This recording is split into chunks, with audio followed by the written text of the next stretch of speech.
Goeiemôre. Het is lekker om weer vanoggend saam met julle te kan wees in ons kort reeksie van bly positief.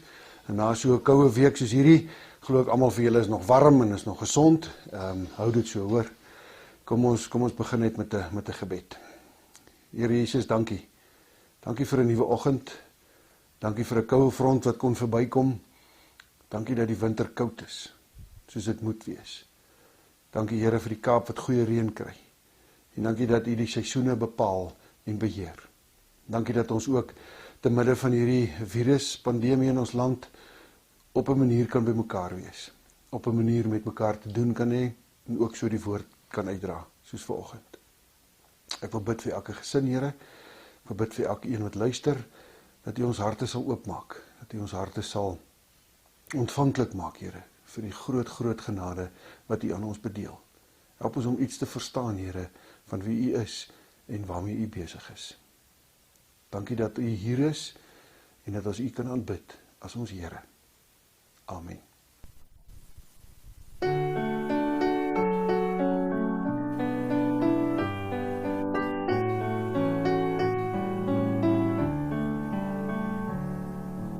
Soos 'n wildsbok wat smag na water, smag my siel na U,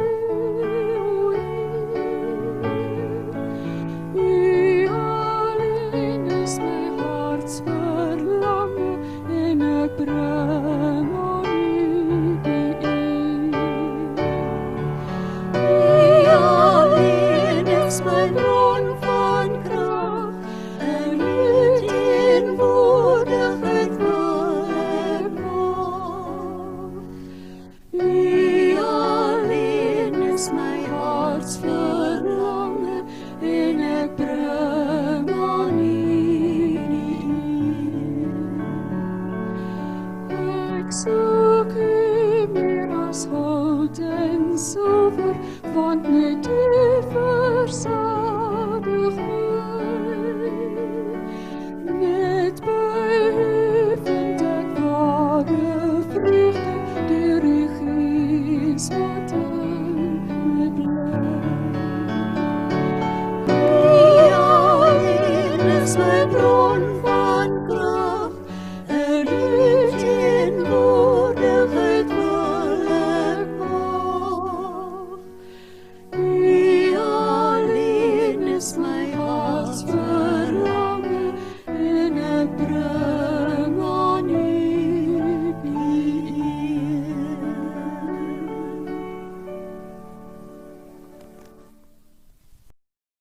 Nou die kort reeksie sover het ons bietjie gepraat oor Jesus wat ons nooi en sê jou juk wat jou druk en seer maak, kom sit hom by my neer, sê Jesus, en tel my juk op, want my juk is sag en is heerlik om in Jesus se juk te kan wees, want ek kan my beste gee en ek kan die uitkoms van wat gaan gebeur en waarheen ons op pad is en kan ek alles in sy hand los, en dit maak sy juk sag. Die verantwoordelikheid is nie myne nie, dit is syne. En toe het ons gepraat laasweek oor Jesus wat die hoop is. Jesus wat vir ons kom beloof in Romeine 8, alles werk mee ten goeie vir die wat my lief het. Wat ons kom beloof in Romeine 8, dat niks op hierdie aarde ons kan skei van sy liefde nie, wat ons vashou. Hy is die hoop en dit maak ons bly. Dit maak ons dat ons positief kan wees. Dit maak dat ons gesindheid kan hê en kan leef met hoop. Vanoggend wil ek 'n bietjie praat oor die moeilike vraag van doen God dan nou niks nie? Ek dink ons is almal op 'n stadium in hierdie tyd van lockdown deur dit. Ons bid en ons pleit en ons vra Here laat dit weggaan. Here neem beheer. Ons bid oor plaasmoorde. Ons bid oor die politiek in ons land en ons pleit by die Here oor ons ekonomie. En dan lyk dit en voel dit asof God niks doen nie. Asof hy nie beheer neem en die dinge laat gebeur nie. En dan is dit nou moeilik om te sê, maar hoe is hy in beheer en hoe is hy dan in die koning? En ons het hierdie struggles en dit lyk asof God niks doen nie. Nou net voor ons probeer om iets daarvan te antwoord, al die vrae wat ons het nie antwoorde nie.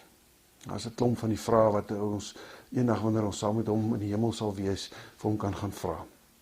En dan sal ons dalk kan verstaan. So sommige vrae het dood eenvoudig net nie antwoorde nie. Nou om iets daaroor te probeer sê, vanoggend wil ek uit Matteus 13 vanaf vers 24 saam lees. Matteus 13 vers 24. Hy, dis Jesus, het nog 'n gelykenis aan hulle voorgehou en gesê: Die koninkryk van die hemel kan vergelyk word met 'n man wat goeie saad op sy land gesaai het. Een nag, toe die mense slaap, het sy vyande gekom en onkruid tussen die koring gesaai en verdwyn. Toe die groen koring opskiet en in die aar begin kom, het die onkruid ook sigbaar geword. Die slawe van die boer kom sê toe vir hom: Meneer, het u nie goeie saad op die land gesaai nie? Waar kom die onkruid dan vandaan? Hy antwoord hulle: Dis die vyand se werk. Die slawe sê toe vir hom: Wil u hê ons moet dit gaan uittrek? Nee, sê hy. As julle die onkruid nou bymekaar maak, sal julle die koring saam uittrek. Laat albei saam groei tot en met die oes. In die oestyd sal ek vir die wat oes sê: Maak eers die onkruid bymekaar en bind dit in bondels om dit te verbrand. Maar bring die koring na my skuur toe. Ja, dit is so. Ons bely en ons glo dat Jesus regeer, dat hy koning is in die hemel en ook hier op aarde. Maar daar is twee goed wat ons moet verstaan wanneer ons dit so bely, wat belangrik is. Jesus regeer nou, maar eers aan die eindtyd, wanneer hy weer gaan kom op die wolke om sy kinders te kom haal, gaan die volheid en die volle gestalte van God teenwoordig wees op hierdie aarde. Die magtige teenwoordigheid van God. En hy wat totaal en al beheer is oor alles, gaan eers aan die einde van die tyd gebeur. Romeine 8, soos ons gelees het, vertel dit, dat selfs die skepping, die aarde, smag daarna, dat Jesus weer moet kom, en sy mag en sy koninkryk in volheid moet kom vestig. Dan eers gaan die skape en die bokke geskei word. Dan eers gaan dit, soos in ons teks sê, die koring en die onkruid van mekaar geskei word. Nou het God 'n ongelooflike ding gedoen. Dit wat aan die einde gaan gebeur, het God op 'n manier vorentoe geskuif in die geskiedenis. In die koms van Jesus Christus en spesifiek by sy sterf aan die kruis en sy opstanding, het hy kom inbreek met sy koninkryk reeds in ons wêreld in.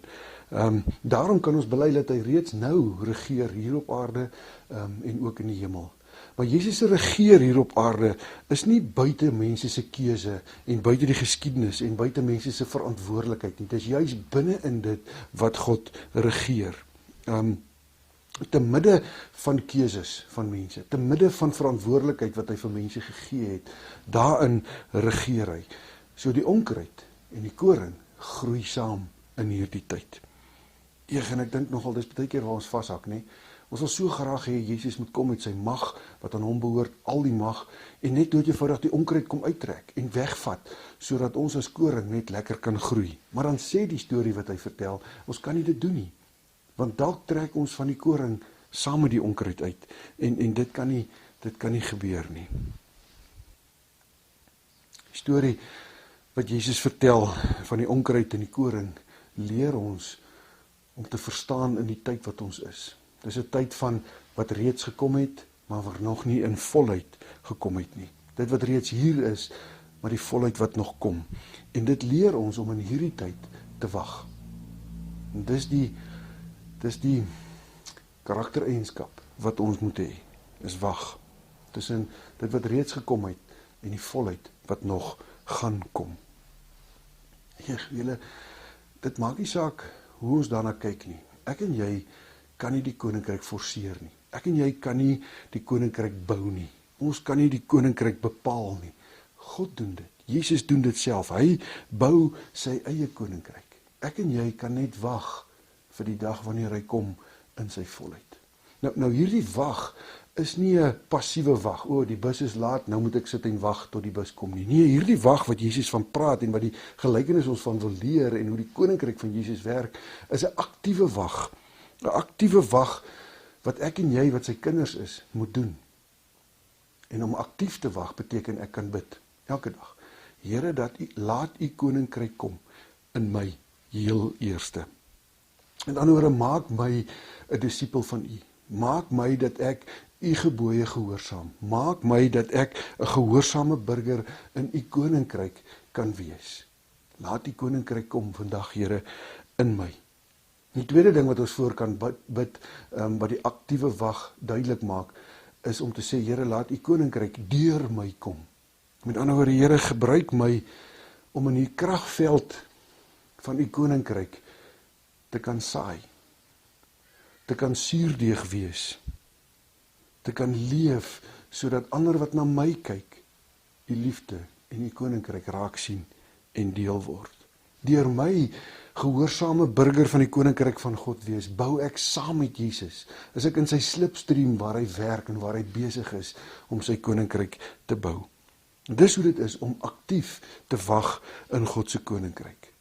In hierdie tyd van, ons het reeds koninkryk, maar die volheid kom nog nie, waar die koring en die onkruid saamgroei, kan ek met 'n positiewe gesindheid suurdeeg wees oral waar ek kom.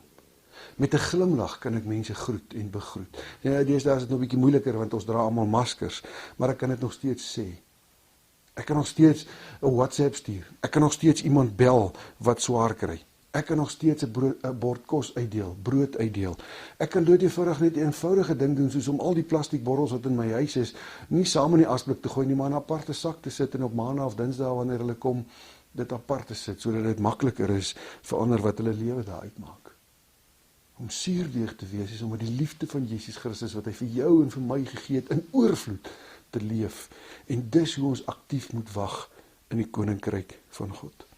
Ons werk is nie om die onkruid uit te wys of te probeer uittrek en uitwis nie. Ons werk is om te wag op die dag wanneer Jesus weer kom, maar om aktief te wag, suurdeeg te wees en met liefde die koninkryk te help bou wat Jesus mee besig is.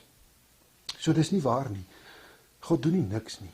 Hy's besig. Hy's besig om sy koninkryk te bou en hy nooi vir jou en my elke liewe oggend en sê kom stap saam met my, leer by my hoe om te leef, leer by my hoe om suurdeeg te wees in hierdie wêreld sodat ons die koninkryk kan bou. Sodat almal wat na jou kyk, Jesus kan raak sien en deel word van sy familie.